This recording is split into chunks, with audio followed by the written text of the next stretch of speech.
ओ हर हर महादेव। जय श्री कृष्णा। राधे राधे। आज मैं आप लोगों को गीता का चतुर्थ अध्याय का महात्म्य सुनाने जा रही हूँ। कथा करने से पहले आपसे अनुरोध करना चाहती हूँ कि यदि आप हमारे चैनल पर नए हैं तो कृपया करके लाइक करिए, सब्सक्राइब करिए, शेयर करिए, बेल आइकन को प्रेस कर दीजिए जिससे सारी नोटिफिकेशन आपके पास चलती रहे। और सभी पुराने बंधुओं को मेरा प्यार भरा नमस्कार। श्री भगवान जी कहते हैं, प्रिय अब मैं चौथे अध्याय का महात्म्य बतलाता हूँ। सुनो, भागीरथी के तट पर वाराणसी नाम की एक पुरी है। वहाँ विश्वनाथ जी के मंदिर में भरत नाम के एक योगनिष्ठ महात्मा रहते थे, जो प्रतिदिन आत्मचिंतन में तत्पर हो आदरपूर्वक गीता के चतुर्थ अध्याय का पाठ किया करते थे। उसके अभ्यास से उनका अंतःकरण निर्मल हो गया था। वे शीत उष्ण आदि द्वंद्वों से कभी व्यथित नहीं होते थे। एक समय की बात है, वे तपोजन नगर की सीमा में स्थित देवताओं का दर्शन करने की इच्छा से भ्रमण कर रहे थे। वहाँ बेर के 2 वृक्ष थे। उन्हीं की जड़ में वे विश्राम करने लगे। एक वृक्ष की जड़ में उन्होंने अपना मस्तक रखा था और दूसरे वृक्ष के मूल में उनका पैर टिका हुआ था। थोड़ी देर बाद जब वे तपस्वी चले गए तब बेर के वे दोनों वृक्ष 5-6 दिनों के भीतर ही सूख गए। उसमें पत्ते और डालियां भी नहीं रह गई। तत्पश्चात वे दोनों वृक्ष कहीं ब्राह्मण के पवित्र गृह में 2 कन्याओं के रूप में उत्पन्न हुए।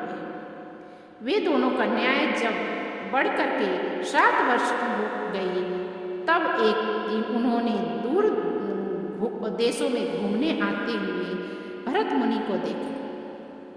उन्हें देखते ही वे दोनों उनके चरणों में पड़ गए और मीठी वाणी में बोली, मुनि, आपकी कृपा से हम दोनों का उद्धार हुआ है। हमने बेर की योनि त्याग करके मानव शरीर प्राप्त किया है। उनके इस प्रकार कहने पर मुनि को बड़ा विस्मय हुआ। उन्होंने पूछा, पुत्रियों, मैं कब और किस साधक से तुम्हें मुक्ति किया था? साथ ही यह भी बताओ कि तुम्हारे बेर होने का कारण क्या था, क्योंकि इस विषय में मुझे कुछ भी नहीं ज्ञान है। तब वे 2 कन्याएं पहले उन्हें अपने बेर को जाने का कारण बताई और बोली, मुनि, गोदावरी नदी के तट पर छिन्नपाट नामक एक उत्तम तीर्थ है, जो मनुष्यों को पुण्य प्रदान करने वाला है। वह पावनतया की चरम सीमा पर पहुंचा हुआ है। उस देश में सत्यतपा नामक एक तपस्वी पहुंचा हुआ है। उस तीर्थ में सत्यतपा नाम एक तपस्वी बड़ी कठोर तपस्या कर रहे थे। वे ग्रीष्म ऋतु में प्रज्वलित अग्नियों के बीच में बैठते थे। वर्षा काल में जल की धाराओं से उनके मस्तक के बाल सारे भीगे ही रहते थे तथा जाड़े के समय में जल में निवास करने के कारण उनके शरीर में हमेशा रोंगटे खड़े रहते थे। वे बाहर से सदा शुद्ध रहते थे, समय पर तपस्या करते तथा मन इंद्रियों को संयम में रखते हुए परम शांति प्राप्त करके आत्मा में ही रमण करते थे। वे अपनी विद्वता के द्वारा जैसा प्रख्यान करते थे उसे सुनने के लिए साक्षात ब्रह्मा जी भी प्रतिदिन उनके पास उपस्थित होते थे और प्रश्न करते थे। ब्रह्मा जी के साथ उनका संकोच नहीं रह गया था, अतः उनके आने पर वे भी सदा तपस्या में मग्न रहते थे। परमात्मा के ध्यान में निरंतर संलग्न रहने के कारण उनकी तपस्या सदा बढ़ती रहती थी। सत्य तपा को जीवंत मुक्त के समान मानकर इंद्र को अपनी समृद्धिशाली पद के संबंध में कुछ भय हुआ। तब उन्होंने उनकी तपस्या में सैकड़ों विघ्न डालने आरंभ किए। अप्सराओं के समुदाय से हम दोनों को बुला करके इंद्र ने इस प्रकार आदेश दिया, तुम दोनों उस तपस्वी की तपस्या में विघ्न डालो, जो मुझे इंद्र पद से हटा करके स्वयं स्वर्ग को राज्य भोगना चाहता है। इंद्र का यह आदेश पाकर हम दोनों उनके सामने से चलकर गोदावरी के तीर पर पहुँचे। वहाँ वे तपस्या कर रहे थे। वहाँ मंद और गंभीर स्वर से बजते हुए मृदंग तथा मधुर वेणुदान के साथ हम दोनों ने अन्य अप्सराओं सहित मधुर वाणी में गाना आरंभ किया। इतना ही नहीं, उन योगी महात्माओं को वश में करने के लिए हम लोग स्वर, ताल और लय के साथ नृत्य भी करने लगे। बीच बीच में जरा जरा सा अंचल खिसकने पर उनके हमारी छाती भी दिख जाती थी। हम दोनों की उन्नत गति काम भाव का उद्दीपन करने वाली थी, किंतु उसने उन निर्विकार चित्त वाले महात्मा के मन में क्रोध का संचार कर दिया। तब उन्होंने हाथ में जल लेकर के छोड़ करके हमें क्रोधपूर्वक श्राप दिया।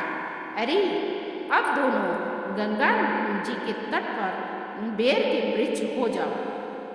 यह सुनकर हम लोगों ने बड़ी विनय के साथ कहा, महात्मा, हम दोनों पराधीन थी, अतः हमारे द्वारा जो दुष्कर्म बन गया है उसे आप क्षमा करें। यूँ कहकर हमने मुनि को प्रसन्न कर लिया। तब उन पवित्र चित्त वाले मुनि ने हमारे शापोद्वार की अवधि निश्चय करते हुए कहा, भरत मुनि के आने तक ही तुम यह शाप लागू होगा। इसके बाद तुम लोगों का मृत्यु लोक में जन्म होगा, पूर्व जन्म की स्मृति बनी रहेगी। मुने, जिस समय हम दोनों बेर वृक्ष के रूप में खड़ी थी, उस समय आपने हमारे समीप आकर गीता के चौथे अध्याय का तप करते हुए हमारा उद्धार किया था। अतः आपको प्रणाम है, आपको बार बार प्रणाम है।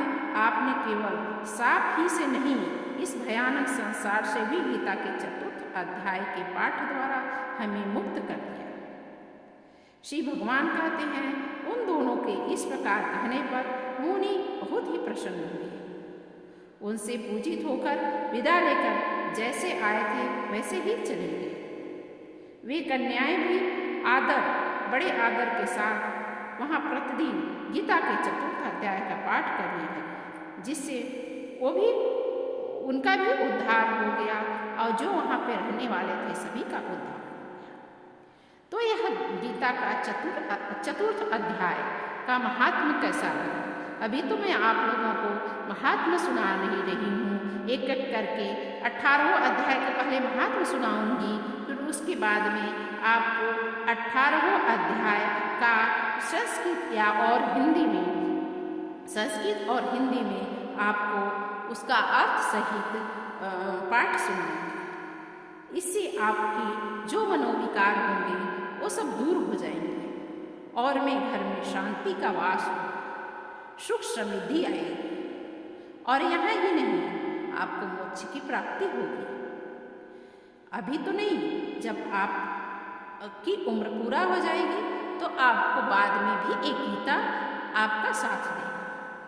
तो आप गीता का पाठ सुनने के लिए हमारे चैनल पे बने रहें। यदि हमारी गीता का पाठ आपको अच्छा लगा हो तो कृपया करके लाइक करें। आप कमेंट में जरूर लिखें, जय श्री कृष्णा, राधे राधे, क्योंकि भगवान का नाम लेने से कोई छोटा नहीं होता, बल्कि वो मुझसे भी बड़े समान हो जाता है, भगवान के समान हो जाता है। यदि आप राधे राधे लिखते हैं, राम राम लिखते हैं, ओम नमः शिवाय लिखते हैं, तो इससे आपकी अंगुलियां शुद्ध हो जाती है। तो जय श्री कृष्ण, राधे राधे, ओ हर हर।